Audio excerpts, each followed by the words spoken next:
E-PG पाठशाला में आपका स्वागत है। मैं डॉक्टर ऐश्वर्या स्वामी श्रद्धानंद महाविद्यालय से आधुनिक कविता 2 के पेपर के अंतर्गत नागार्जुन के काव्य कथ्य पर आज आपसे बात करूंगी। इस पाठ का उद्देश्य है कि इसके द्वारा आप नागार्जुन के काव्य की विशेषताओं को समझ पाएंगे, नागार्जुन के काव्य की पृष्ठभूमि को जान पाएंगे, नागार्जुन की प्रमुख काव्य कृतियों का परिचय प्राप्त कर पाएंगे। नागार्जुन आधुनिक हिंदी साहित्य के प्रमुख कवि हैं। नागार्जुन प्रगतिशील कवि हैं, वे आम आदमी के कवि हैं। शोषित, पीड़ित समाज के प्रति उनकी गहरी संवेदना है। तमाम संघर्षों में वे उनके साथ खड़े रहते हैं। यही संघर्ष उनकी रचनात्मकता में भी है, जिसके बल पर वे युवकों, बौद्धिकों और सर्वहारा के बीच खड़े होते हैं। नागार्जुन का काव्य संसार आम आदमी के दुख, उनकी परेशानी, उनकी कठिनाइयों के बीच में से निकाला गया है। उन्होंने कहीं भी उनके दुख, तकलीफ़ों को दिखाने से गुरेज नहीं किया। जहाँ उनके काव्य में प्रकृति के सुंदर चित्र दिखाई देते हैं, वहीं उनके काव्य में हमें एक साधारण व्यक्ति के दुख तकलीफ अपनी पूरी पुरजोर कोशिश के साथ उसमें नज़र आती है। वे छद्मवेशी सत्ता को बेनकाब करने वाले कवि हैं। नागार्जुन ने अपने पूरे जीवन काल में, साहित्यिक रचना काल में कभी भी किसी राजनीतिक दल से सांठगांठ नहीं की। जिस राजनीतिक दल की अच्छाई उन्हें नजर आई, उन्होंने उसकी अच्छाइयाँ भी दिखाई, और जहाँ पर उन्होंने कुछ बुरा देखा, उन्होंने उसे दिखाने से भी कभी गुरेज नहीं किया। वे छद्मवेशी सत्ता को बेनकाब करने वाले कवि हैं। आज़ादी के बाद सरकार के झूठे दावों पर नागार्जुन ने तीखा प्रहार किया है, क्योंकि आज़ादी के बाद का जो एक सुनहरा स्वप्न आम जनता ने देखा था, जब वे वादे, वे कोशिशें कहीं भी कारगर नहीं होती दिखाई दी, तो नागार्जुन ने उसे अपने काव्य का विषय बनाया। अपनी कविता में नागार्जुन ने जीवन के हर पक्ष को देखा है। उन्होंने विविध विषयों पर काव्य रचना की है। जनसाधारण के संघर्ष, पूंजीवादी और सामंती सभ्यता की क्रूर प्रकृति आदि उनकी कविता के केंद्र में है।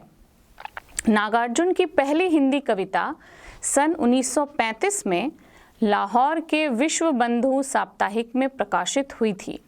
उनके प्रकाशित काव्य संग्रह निम्नलिखित हैं: सतरंगे पंखों वाली, युगधारा, प्यासी पथिराई आँखें, तालाब की मछलियाँ, तुमने कहा था, खिचड़ी विप्लव देखा हमने, हजार हजार बाहों वाली, पुरानी जूतियों का कोरस, रत्नगर्भा, ऐसे भी हम क्या, ऐसे भी तुम क्या, ऐसा क्या कह दिया मैंने, और इस गुब्बारे की छाया में।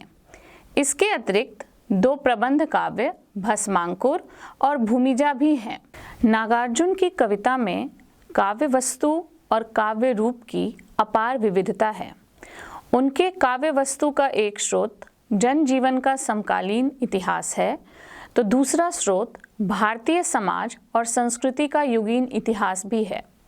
वे अपने समय और समाज की राजनीति को देखते हैं, जिसका विस्तृत क्षेत्र देश की राजनीति से लेकर वियतनाम, रूस, चीन तक है। इसके अलावा वे भारतीय साहित्य की परंपरा की महत्वपूर्ण स्मृतियों को भी अपनी कविता में नए ढंग से रचते हैं। उदाहरण के लिए कालिदास, विद्यापति और रविन्द्रनाथ टैगोर पर लिखी गई उनकी कविताएं। कविता में वे पूंजीपतियों और जमींदारों के अन्याय के खिलाफ लड़ते हैं, किसान, मजदूर व छात्रों के संघर्ष को आगे बढ़ाते हैं। वे देश की दुर्वस्था पर भी लिखते हैं, सामाजिक जड़ता, शोषण, दमन और राजनीति पर व्यंग्य करते हैं। उन्होंने राजनीतिक कविताओं के साथ साथ प्रेम और प्रकृति पर भी महत्वपूर्ण कविताएं लिखी हैं। वे प्रकृति से मनुष्य के अंतरंग और स्थायी संबंध की स्मृति जगाना चाहते हैं। जीवन का कोई पक्ष कविताओं में उनसे छूटा नहीं है। नागार्जुन जन कवि हैं। उन्होंने देश को विकृत करने वाली हर साजिश का पर्दाफाश किया है। श्रमजीवी का जितना मार्मिक और प्रामाणिक अंकन उन्होंने किया, वह अन्यत्र दुर्लभ है। साधारण जन के व्याकुल अंतर को देख कर वे स्वयं आहत होते हैं। साधारण जन के अधिकारों के लिए हर संग्राम में उनके साथ हैं। चाहे तेलंगाना का कृषक आंदोलन हो, चाहे बिहार का दलित दहन कांड, सब उन्हें समान रूप से उद्वेलित करते हैं। देश की आज़ादी के बाद सन 1948 में उन्होंने लिखा, झूठ मूठ के सुजला सुफला के गीत ना अब हम गाएंगे, दाल भात तरकारी जब तक नहीं पेट भर पाएंगे। जमींदार है बदहवास हमने उनको ललकारा है, जिसका जांगर उसकी धरती यही हमारा नारा है। नागार्जुन की चेतना एक ओर शोषित, उत्पीड़ित जनता के श्रम और क्रांतिकारी क्षमता का चित्रण करती है और दूसरी ओर जनता की विरोधी शक्तियों पर लगातार आक्रमण भी करती है। जमींदार हैं, साहूकार हैं, बनिया हैं, व्यापारी हैं, अंदर अंदर विकट कसाई, बाहर खद्दर धारी हैं। सब घुस आए भरा पड़ा है भारत माता का मंदिर, एक बार जो फिसले अगुआ फिसल रहे हैं फिर। सत्ताधारी लोग जनता के प्रति किए गए अपने सारे वादे भूल गए। विषमता अपनी पराकाष्ठा तक पहुंच गई। जनता का सारा धन पूंजीपतियों, धन कुबेरों के पेट में जा रहा था। इस कटु यथार्थ का चित्रण नागार्जुन बेधड़क करते हैं। उनकी प्लीज एक्सक्यूज मी जैसी कविताएं धनपतियों के वैभव संसार पर व्यंग्य का कुठारा घात करती हैं। अंदर प्रीति भोज के टेबल, बाहर घिरी कनातें, धन पिशाच मुस्काते हैं, घुल करते हैं बातें। रसगुल्ले पर कैनेडी है, बर्फी पर ख्रुश्चेव, चाव पर है बर्फ मलाई, नेहरू पर है सेव। चाट रहे हैं कुछ प्राणी, बाहर जूठन के दोने, चहक रहे हैं अंदर ये लक्ष्मी के पुत्र सलोने। नागार्जुन मध्य वर्ग और अभिजात वर्ग को चुनौती भरे स्वर में संबोधित करते हुए कहते हैं, कुली मजदूर हैं, बोझा ढोते हैं, खींचते हैं ठेला, धूल धुआं भाप से पड़ता है सांप का, थके मांदे जहां तहां हो जाते हैं ढेर। कहीं वे कबीर के स्वर में स्वर मिलाकर अन्न पचीसी के दोहे कहते हैं, तो कहीं शासन की बंदूक को ललकारते हैं। भोजपुर कविता में वे समस्त युवा और क्रांतिकारी शक्तियों को संबोधित करते हुए कहते हैं, यहाँ अहिंसा की समाधि है, यहाँ कब्र है पार्लियामेंट की, भगत सिंह ने नया नया अवतार लिया है, अरे यहीं पर, अरे यहीं पर। देश में दलबंदी की राजनीति से वे अत्यंत क्षुब्ध हैं। इस कटु यथार्थ को वे सीधे सामने रखते हैं। नागार्जुन की प्रगतिशील चेतना देश के भटकाव को तुरंत पढ़ लेती है। भटक गया है देश दलों के बीहड़ वन में, कदम कदम पर संशय ही उगता है मन में। नेता क्या है निज निज गुट के महापात्र हैं, राष्ट्र कहाँ बस शेष शेष राज्य मात्र हैं। नागार्जुन की कविता का नायक कोई धीरोदात्त धीर प्रशांत नायक नहीं है, वह अभिजन भी नहीं है। उसके पैरों में बिवाइयाँ फटी हैं और वह रिक्शा चला रहा है। देखना और देखना भैया शीर्षक कविता में चतुर्भुज अवतार मल्लाहों के नंग धड़ंग छोकरे हैं। नागार्जुन के यहाँ इसी जन के बीच से क्रांतिकारी कार्यकर्ता निकल पड़ते हैं तो कवि पूछता है, कोर्ट की दीवार पर चुपचाप जो पोस्टर अभी चिपका गया वह कौन था? जो चाय की दुकान के उस बरंडे पर फेंक कर नोटिस अभी गायब हुआ वह कौन था? व्यापारी, हाकिम व नेताओं के दोगले चरित्र उनसे छुपे हुए नहीं हैं। व्यापारी, हाकिम, नेता तीनों ही खूब मिले हैं। अंदर नीचे काई कीचड़, ऊपर कमल खिले हैं। झूठी आज़ादी से जनता को कोई लाभ ना हुआ, शोषण में कमी ना हुई, धनिक अधिक धनी हुए, गरीब अधिक गरीब। ऐसे में नागार्जुन सर्वहारा वर्ग की आवाज़ बनकर संघर्ष को आगे बढ़ाते हैं। उनकी बताऊं शीर्षक कविता समाज के अंतर विरोध पर करारा प्रहार है। बताऊं कैसे लगते हैं दरिद्र देश के धनिक, कोढ़ी कुटुंब तन पर मणिमय आभूषण। यह देश की स्थिति पर करारा व्यंग्य है, धनी वर्ग को फटकार है, मजलूमों के पक्ष में उठी आवाज है। कवि को पीठ पीछे कहने की आदत नहीं है, सामने चाहे कोई भी हो वे बगैर लाग लपेट के उसे ललकारते हैं, खिल्ली उड़ाते हैं। नागार्जुन की प्रगतिशील कविताएं हमें किसी स्वप्न लोक में विचरण नहीं कराती, न हमारे सामने ऐसे देश का ढांचा रखती हैं जहाँ पे हर कोई बहुत सुखी हो, संपन्न हो, बल्कि वो हमारे सामने समाज के यथार्थ को लाते हैं और उस यथार्थ को लाने में वो कहीं भी कोई परहेज़ नहीं करते। उनके जैसे अभी मैंने बताया कि उनके नायक कोई धीरोदात्त धीर प्रशांत नायक नहीं हैं, बल्कि वे आम जनता के बीच में से निकाले गए लोग हैं जो समाज की स्थिति को देखकर उसके विरुद्ध कुछ करने का संकल्प करते हैं। नागार्जुन स्वयं को जनता के प्रति उत्तरदायी मानते हैं, किसी राजनीतिक दल के प्रति नहीं। वे चुनाव में नेहरू की कांग्रेस का खांचा खींचते हैं।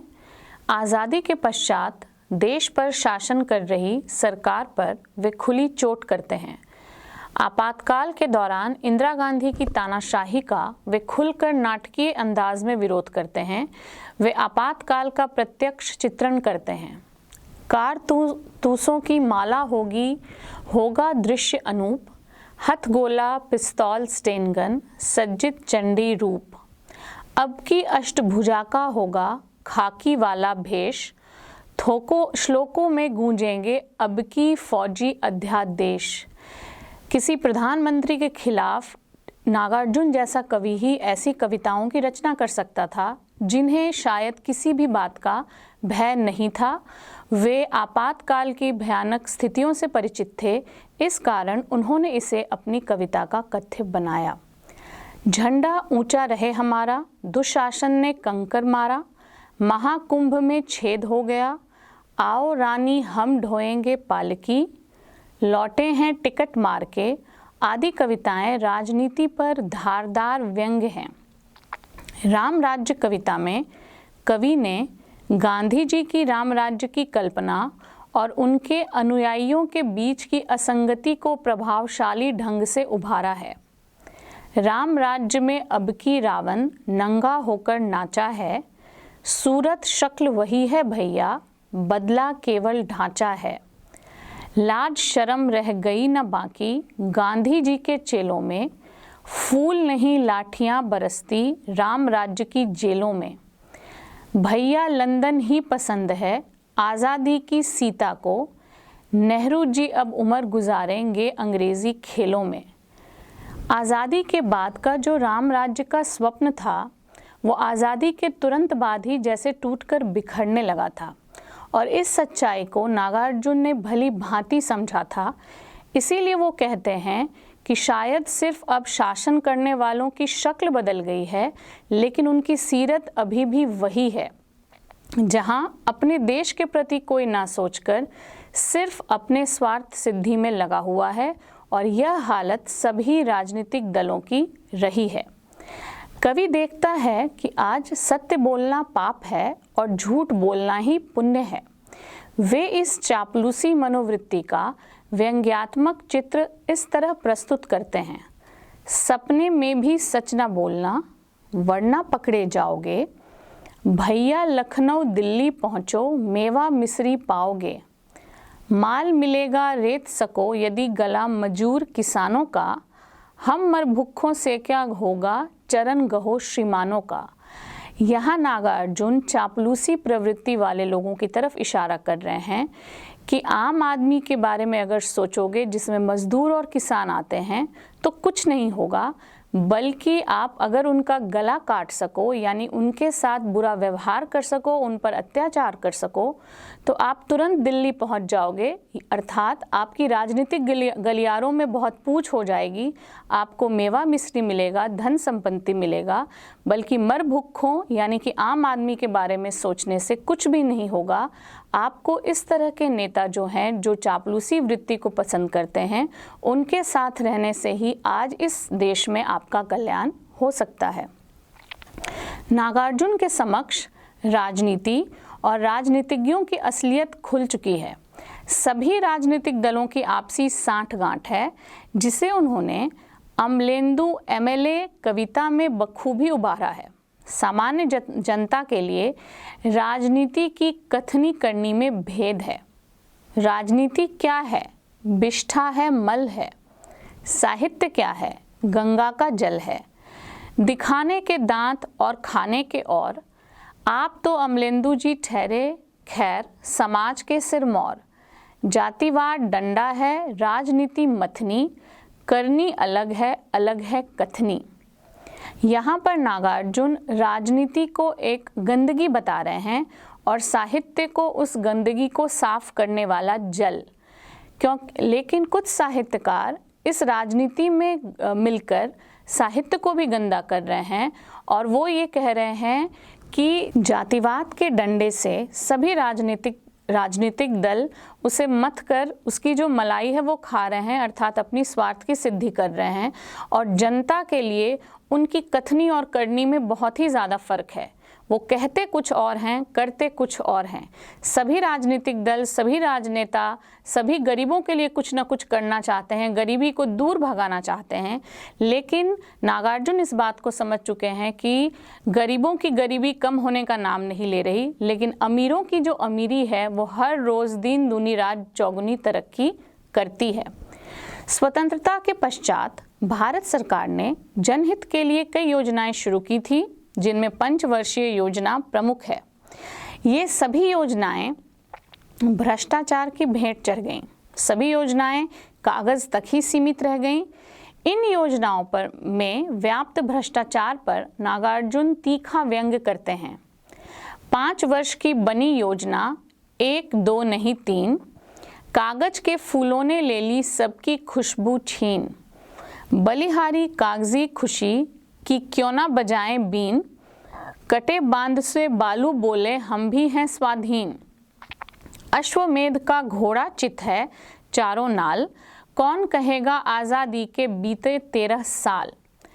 ये कविता की पंक्तियां वैसे तो आज़ादी के 13 साल बाद लिखी गई थी, जहां पर 3 पंचवर्षीय योजनाओं की विफलता पर नागार्जुन व्यंग्य करते हैं।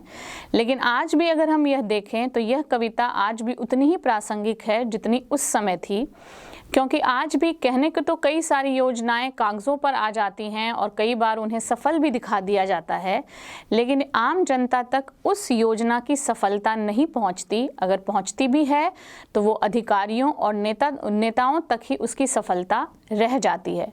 इस प्रकार हम कह सकते हैं कि नागार्जुन अपनी हर कविता में, अपनी व्यंग्य कविताओं में वो बहुत ज़्यादा प्रासंगिक रहे हैं, क्योंकि उस समय उनकी लिखी हुई वे कविताएं आज की भी स्थिति पर बिल्कुल फिट बैठती हैं।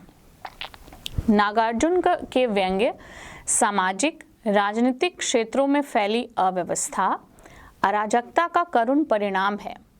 उनकी कविता का व्यंग्य जनता की अवस्था में सुधार लाने की कोशिश है, व्याकुलता है। जीवन के संघर्षों से नागार्जुन ने जनता के मनोभावों, आकांक्षाओं को समझा है। इस कारण जनता के साथ होने वाली धोखाधड़ी उन्हें असह्य है।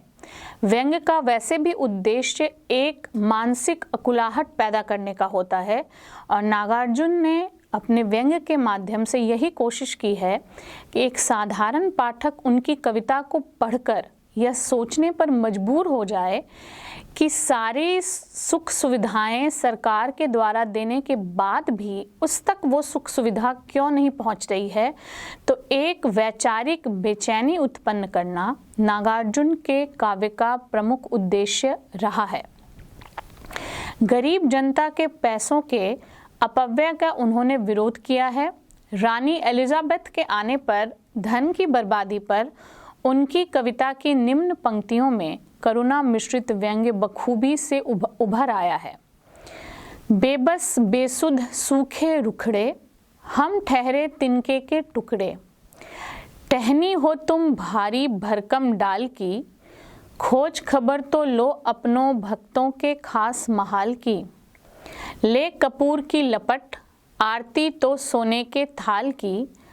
आओ रानी हम ढोएंगे पाल की। महारानी एलिजाबेथ के भारत दौरे पर भारतीय सरकार द्वारा किए गए अपव्यय पर इंगित यह कविता हमें इस बात का एहसास कराती है कि जिस साम्राज्य के अंदर हम कई सौ वर्षों तक गुलामी में रहे थे, उस साम्राज्य की महारानी के स्वागत में बेबस और बेसुध लोगों को भूलकर सरकार ने उनके स्वागत के लिए बेतहाशा पैसे खर्च किए थे।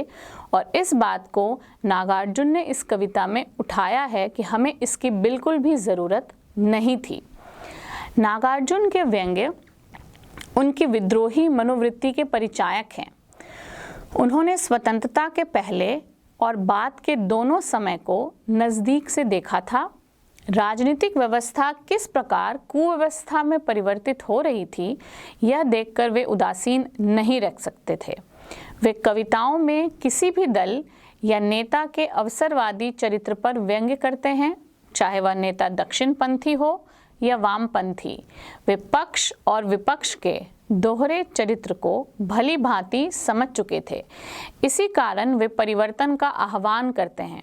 बदला सत्य, अहिंसा बदली, लाठी गोली डंडे हैं, कानूनों की सड़ी लाश पर प्रजातंत्र के झंडे हैं। निश्चय राज्य बदलना होगा, शासक नेताशाही का, पदलोलुपता दलबंदी का, भ्रष्टाचार तबाही का। नागार्जुन यह बात अच्छी तरह से समझ चुके थे कि वो चाहे कोई भी राजनीतिक दल हो, चाहे सत्ता पक्ष या विपक्ष, उनका चरित्र जनता के सामने कुछ और होता है और जनता के पीछे कुछ और। वे सभी लोग सिर्फ अपनी स्वार्थ सिद्धि करना चाहते हैं और वो यही बात जनता को बतलाना चाहते थे कि प्रजातंत्र का मखौल यहाँ उड़ाया जा रहा है और इसके लिए बहुत आवश्यक है कि नेताशाही का जो ये शासन चल रहा है, इसे बदलना होगा। जो पद लोलुपता कुर्सियों को खाली नहीं होने दे रही नेताओं के द्वारा, उसका बदलाव बहुत ज़्यादा ज़रूरी है। नागार्जुन अकेले ऐसे कवि हैं जिन्होंने हिंदी और मैथिली में सूक्ष्म संवेदनाओं की अभिव्यक्ति करने वाले सहज गीत रचे हैं। मैथिली गीतों में उनकी शब्द क्रीड़ा, ध्वनि चेतना और संगीत संवेदना अद्भुत है। नागार्जुन का अनुभव संसार विशाल है, जिसमें खाँटी यथार्थ की उर्वर मिट्टी भी है। प्रकृति की रूप राशि तथा किसानों के श्रम से रचित ग्राम प्रकृति के नैसर्गिक सौंदर्य के उनके द्वारा खींचे गए अनुपम चित्र हिंदी कविता को समृद्ध करते हैं। वाल्मीकि, कालिदास, अश्वघोष आदि की परंपरा से नदी, पहाड़, बादल, ऋतु परिवर्तन, फसलों, वनस्पतियों के अभिनव ताज़े टटके रूप नागार्जुन की सौंदर्यानुभूति से होकर गुजरते हैं। खासकर बादल को घिरते देखा है, कोयल आज बोली है पहली बार, हिम कुसुमों का चंचरीक, घन कुरंग, मेघ बजे, फूले कदम, अब के इस मौसम में, लाली बढ़ी सौगुनी आदि कविताओं में प्रकृति के जीवन संवेदन और स्पंदन के नए नए चित्र काव्य को आकर्षक बनाते हैं। प्रकृति के इन विभिन्न रूपों का एक बहुत बड़ा कारण उनके काव्य में मिलने का ये भी है कि नागार्जुन यात्री के तौर पर बहुत स्थानों पर विचरण करते रहे। उन्होंने बहुत स्थानों की यात्राएं की। इस कारण उनके काव्य में हमें प्रकृति के अलग अलग चित्र दिखाई देते हैं। वे प्रकृति में भी श्रम के सौंदर्य और महत्ता को देखते हैं। छेड़ो मत इनको, रचने दो मधु छत्र, जमा हो ढेर ढेर सा शहद, भरेंगे मधु भांड बंजारे के। यहाँ श्रमशील मधुमक्खियों के भाव भीने का रूप का चित्रण पुराने प्रकार के प्रकृति प्रेम से अलग किस्म का है और यह मौलिकता नागार्जुन के काव्य में ही मिल सकती है कि मधुमक्खियों के कार्य से उन्होंने श्रमशीलता का उदाहरण प्रस्तुत किया है। नागार्जुन की सौंदर्य चेतना का निर्माण लोकभूमि पर हुआ है। सिंदूर तिलकित भाल कविता में एक प्रवासी की मानसिक वेदना का चित्रण है। वे अपनी पत्नी के सिंदूर तिलकित भाल का स्मरण करते हैं। साथ ही मिथिलांचल के अन्न, जल, प्राकृतिक वातावरण की स्मृति भी उन्हें उद्वेलित करती है। घोर निर्जन में परिस्थिति ने दिया है डाल, याद आता है तुम्हारा सिंदूर तिलकित भाल। याद आती लीचियाँ वे आम, याद आते मुझे मिथिला के रुचिर भूभाग। याद आते धान, याद आते कमल, कुमुदनी और ताल मखान। याद आते शस्य श्यामल जनपदों के, नाम गुण अनुसार ही रखे गए वे नाम। याद आते वेणुवन के नीलिमा के निलय, अति अभिराम। इस कविता के द्वारा वे अपनी मातृभूमि का स्मरण भी कर रहे हैं, जहां उन्होंने जन्म लिया था, और मिथिलांचल के प्राकृतिक मनोरमा से लोगों का परिचय भी करा रहे हैं। उन्हें अपना तरौनी गांव याद आता है, मिथिला का वह भूभाग याद आता है जहां लीचियां हैं, आम हैं, धान हैं, कमल, कुमुदनी, तालम, मखाना है। ऋतुसंधि शीर्षक कविता में कवि को अपने गांव की बरसात याद आती है। बागमती की धारा और पोखरों के कुमुद, पद्म, मखाने याद आते हैं। एक मित्र को पत्र शीर्षक कविता में कवि याद करता है कि बागमती, कमला और गंडक कोसी के अंचलों में मकई, महुआ, साम, कावन, धान, गम्हरी आदि की बुआई हो रही होगी। बहुत दिनों बाद शीर्षक कविता में कवि ने लिखा है, बहुत दिनों बाद अब की मैं जी भर छू पाया, अपनी गवई पगडंडी की चंदन वर्णी धूल। बहुत दिनों बाद अब की मैंने जी भर ताल मखाना खाया, गन्ने चूसे जी भर बहुत दिनों बाद। नागार्जुन की कविताओं में प्रकृति की सजीव और सुरम्य झांकियाँ मिलती हैं। विभिन्न ऋतुओं का वर्णन उनकी कविता में मिलता है। जहाँ शिशिर ऋतु की तुलना उन्होंने विषकन्या से की है, वहीं हेमंत ऋतु के बादलों की तुलना बोनस पाए मजदूरों से। नवंबर के महीने में हेमंती बादलों का यह चित्र देखिए। ओह, कैसे मूड में इधर को निकल आए हैं हेमंती बादल। लगता है कल ही इन्हें तगड़ी बोनस मिली है। 4 दिनों के रईसी हेमंती बादल मौज के अपने सहज मूड में हैं। बादलों की तुलना मजदूरों के बोनस से करने की यह मौलिकता भी सिर्फ नागार्जुन के काव्य में ही संभव है। काली सप्तमी का चांद, शरद पूर्णिमा, झुकाए कजरारे मेघ, बसंत की आगवानी, नीम की टहनियाँ, ओ गंगा मैया, कोयल आज बोली है आदि कविताएं प्रकृति का सुंदर चित्र उपस्थित करती हैं। नागार्जुन की कविता का क्षेत्र विस्तृत है। वे समाज में बर्बरता के खिलाफ हैं। उन्होंने दलितों के दहन कांड के विरोध में हरिजन गाथा शीर्षक से कविता लिखी। नागार्जुन ने लक्ष्य किया कि तथाकथित सभ्य समाज से विवेक गायब है। इस लोकतंत्र में चुनाव तो होते हैं, पर इसमें पैसा व बाहुबल भारी पड़ता जा रहा है। किसी भी प्रकार जीत हासिल कर लेने की लालसा सभी मूल्यों को रौंदने लगी है। यह लोकतंत्र की विफलता है। नागार्जुन इससे चिंतित हैं। मानव की बर्बरता के संबंध में वे लिखते हैं, हम फिर से पुरानी गुफाओं के अंदर पहुंच गए हैं। हमने अपने नाखून पंजे फिर से पैने कर लिए हैं। विगत युगों के जानलेवा जीवन संग्राम फिर से वापस ले आए हैं हम।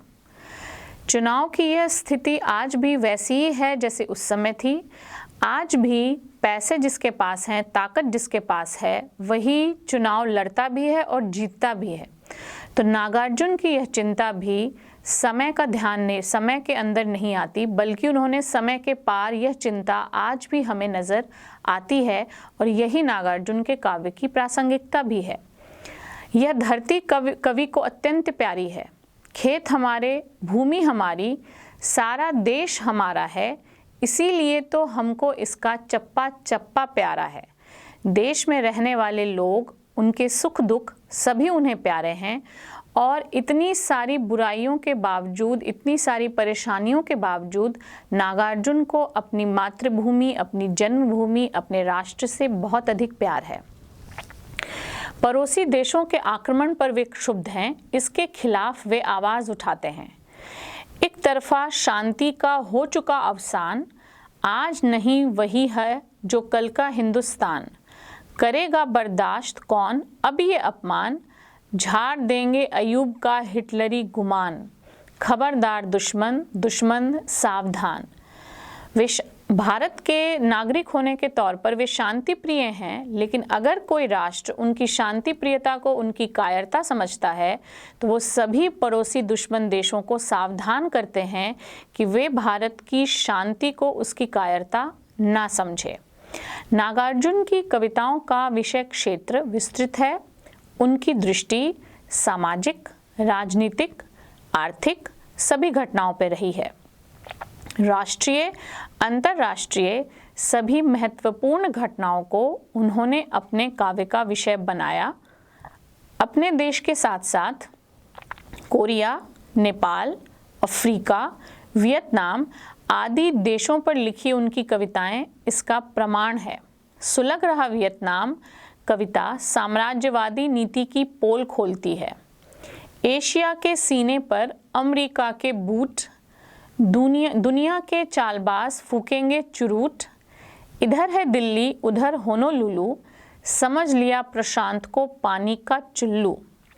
अफ्रीका के वीर लुलुम्बा के बलिदान को नमन कर नागार्जुन ने उसे काली धरती का अक्षय कोश कहा। कवि ने त्रिमूर्ति कविता में फीजो और दलाई लामा के भागने की ओर संकेत करके सजीव व्यंग किया है।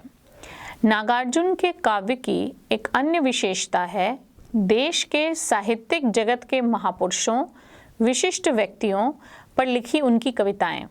रविन्द्रनाथ टैगोर, महाप्राण निराला, लेनिन, त्रिलोचन, राजकमल चौधरी आदि को उन्होंने कविता के द्वारा श्रद्धांजलि दी है। महात्मा गांधी की मृत्यु के बाद देश की करोड़ों जनता के साथ उन्होंने अपनी आकुल भावनाओं को वाणी दी है। पर न आज रोके रुक पाती, आंखें मेरी भर भर आती। रोता हूँ, लिखता जाता हूँ, कवि को बेकाबू पाता हूँ। कैसे इस कोरे कागज पर पूरी पीर उतार सकूँगा। ऐसा नहीं है कि नागार्जुन ने अपने वैयक्तिक दुखों के बारे में कुछ नहीं लिखा।